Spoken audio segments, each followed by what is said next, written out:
Hello student, आज हम one shot करेंगे पूरे थर्ड चैप्टर का। देखिए, फर्स्ट क्वेश्चन है, Aftab tells his daughter 7 years ago I was 7 times as old you were. Aftab अपनी बेटी को कहता है कि 7 साल पहले मैं तुझसे 7 गुना था। तो सबसे पहले जब भी हम एज वाले क्वेश्चन करते हैं तो हम प्रेजेंट एज को लेट करते हैं। तो आफ्ताब यहाँ पे क्या है, फादर। तो क्वेश्चन नंबर फर्स्ट को हम स्टार्ट करेंगे, let Aftab present age. Present age क्या मान लिया मैंने, एक्स ईयर। क्या मान लिया, फिर उसके बाद डॉटर्स प्रेजेंट एज को मान लेते हैं हम वाई ईयर। अब इसने कहा है 7 years एगो, तो 7 years एगो जब हम जाएंगे तो दोनों की एज में 7 को माइनस कर देंगे। तो आफ्ताब एज, आफ्ताब एज क्या आएगी, x - 7, और डॉटर्स एज क्या आएगी, y - 7। हो गया। अब यहाँ पे हम मल्टीप्लाई उसको करेंगे जो छोटा है।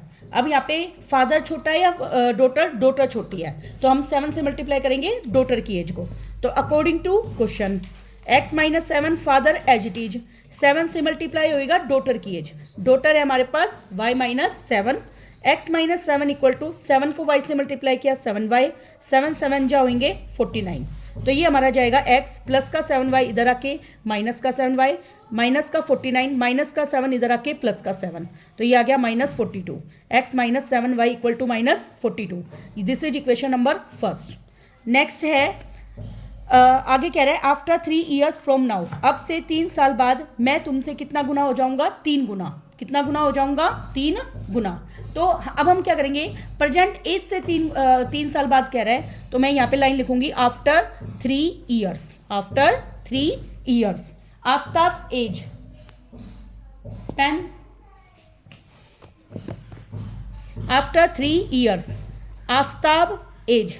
आफ्ताब की एज क्या आएगी, x + 3, और डॉटर्स की एज क्या आएगी, डॉटर्स की एज आएगी y + 3। हो गई अकॉर्डिंग टू क्वेश्चन। अब इसमें भी हम यही देखेंगे, जो छोटा है उसको 3 से मल्टीप्लाई करेंगे क्योंकि वो 3 टाइम्स हो रहा है। तो यहाँ पे आफ्ताब क्या है, x + 3, 3 से मल्टीप्लाई हो जाएगा डॉटर की एज y + 3। तो x + 3 equal to 3y + 9, x plus का 3y इधर आके माइनस का 3y, 9 में से 3 गया 6। This is equation number second, ये हमारी बन गई। अब मैं एक क्वेश्चन आपको कंप्लीट सोल्व करके दिखा रही हूँ ग्राफिकल मेथड से। देखिए इसकी इक्वेशन को हम कैसे बनाना होता है, एक्स वाई। एक बार x को 0 रखिए, जब हम x को 0 रखेंगे उसके ऊपर हाथ रखिए, x बिल्कुल खत्म। अब देखिए माइनस से माइनस कट रहा है यहाँ पे, तो y निकालने के लिए 7 को 42 से डिवाइड कीजिए, कितना आएगा 6। अब मैं y की जगह 0 पुट करूंगी, जैसे ही मैं y की जगह 0 पुट करूंगी मैं y पे हाथ रख लेती हूँ। रख लिया हमने, तो हमें क्या दिखाई दे रहा है, x = -42। ये इक्वेशन हो गई। नेक्स्ट इसकी इक्वेशन बनाएंगे हमें, एक्स वाई, एक्स की जगह 0, x पे मैंने हाथ रख लिया। अब देखिए माइनस का 3 6 से डिवाइड होएगा तो बनेगा -2। अब मैंने y की जगह 0 रखा है तो y के ऊपर हाथ रख लेती हूँ, तो मुझे x क्या दिखाई दे रहा है, 6। ये हमारी इक्वेशन हो गई। अब देखिए इसमें कई बच्चों को क्या कंफ्यूजन होती है कि यहाँ पे 6 की टेबल चल रही है। देखिए 6 और ये 42 काफ़ी बड़ा नंबर है, तो इसको हम सोल्व आउट कैसे करेंगे, आप 6 की टेबल बनाइए इसमें। अब देखिए मैं एक साइड में आपको एक नंबर लाइन बना के दिखा रही हूँ।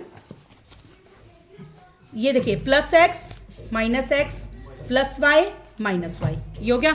अब मैं इसमें 0 6 12 6 की टेबल निकाल रही हूँ। 6 12 18 24 30 36 एंड 42। यहाँ पे -6 -12 -18 -24 -30 एंड -36। यहाँ पे 6 12 18 24 30 36 माइनस वो +42, नीचे -42 आएगा। अब हम पॉइंट्स को देखते हैं। देखिए मेरा एक पॉइंट है, x तो 0 और y 6। x 0 यहाँ पर है, y 6 कहाँ पर है, ये वाला। तो हमारा ये पॉइंट हो गया, इस पे वैल्यू लिखेंगे हम 0 और 6। अगला क्या है, x तो माइनस का 42 और y कितना है 0। x माइनस का 42 यहाँ आएगा और y 0 यहाँ आएगा। तो अब मैं इन दोनों इक्वेशन को मिला दूंगी, दोनों पॉइंटों को मैंने मिला दिया। नेक्स्ट है x 0 y -2। देखिए x तो 0, y ये माइनस का 6 है, तो y -2 यहाँ कहीं होगा, y -2 यहाँ कहीं होगा। तो ये वाली वैल्यू क्या है, 0 और -2। और अगला है x 6 और 0। x कितना है, 6 और y 0। देखो x 6 और 0, ये वाला पॉइंट है 6 और 0, और हम इसको मिला लेंगे। इन दोनों को मैंने मिला लिया, ये हमारी इक्वेशन बन जाएगी ऐसे, ठीक है। अगर तुम्हें इसका आंसर निकालना है तो इसके आंसर को अब हमें वेरीफाई करना है ग्राफिकली कि भाई ये आंसर क्या आएगा, तो मैं इस दोनों इक्वेशन को सोल्व आउट करके भी आंसर निकाल सकती हूँ, ठीक है। अब मैं नेक्स्ट क्वेश्चन करवा रही हूँ, question number second. Question number second काफ़ी इजी है। अब मैं बाकी सारे क्वेश्चंस की इक्वेशन बना के दिखाऊंगी only. The coach of A cricket team, एक क्रिकेट टीम का कोच है जो 3 बैट और 6 बॉल को खरीद रहा है, और वो कितने रुपए दे रहा है? 3900। देखिए, जब भी हम किसी शॉप पे जाते हैं, जब हमें कोई चीज़ परचेज करनी होती है, तो हम सबसे पहले उससे एक बैट और एक बॉल की कीमत पूछेंगे। क्या पूछेंगे? एक बैट और एक बॉल की कीमत को। लेट, मैं लिख दूंगी लेट कॉस्ट ऑफ 1 बैट। एक बैट की कॉस्ट को क्या मान लिया मैंने? ₹X। और कॉस्ट ऑफ 1 बॉल, एक बॉल की कीमत को क्या मान लिया मैंने? ₹Y। क्या मान लिया? ₹Y मान लिया। अकॉर्डिंग टू क्वेश्चन, अब हमें बैट कितने लेने हैं यहाँ पे? 3। कितने बैट लेने हैं? 3। तो 3x प्लस में बॉल कितनी लेनी है मेरे को? 6।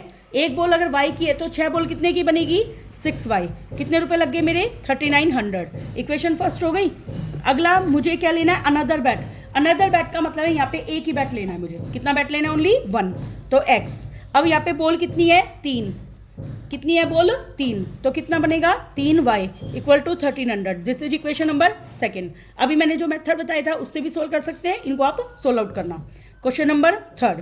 क्वेश्चन नंबर थर्ड में देखिए, सेम उसी टाइप का क्वेश्चन है। जैसे हम किसी शॉप पे जाते हैं, हमने 2 किलो तो एप्पल खरीदे और 1 किलो मैंने ग्रेप्स खरीदे, तो मेरे कितने रुपए खर्च हो गए? 160। फिर उसके बाद मैंने 4 किलो तो एप्पल खरीदे और 2 किलो ग्रेप्स खरीदे, तो कितने रुपए खर्च हो गए? 300। अब मैंने आपको बताया था जब भी हम किसी शॉप पे जाएंगे तो एक चीज़ की कीमत पूछेंगे, तो यहाँ पे मैं पूछूंगी लेट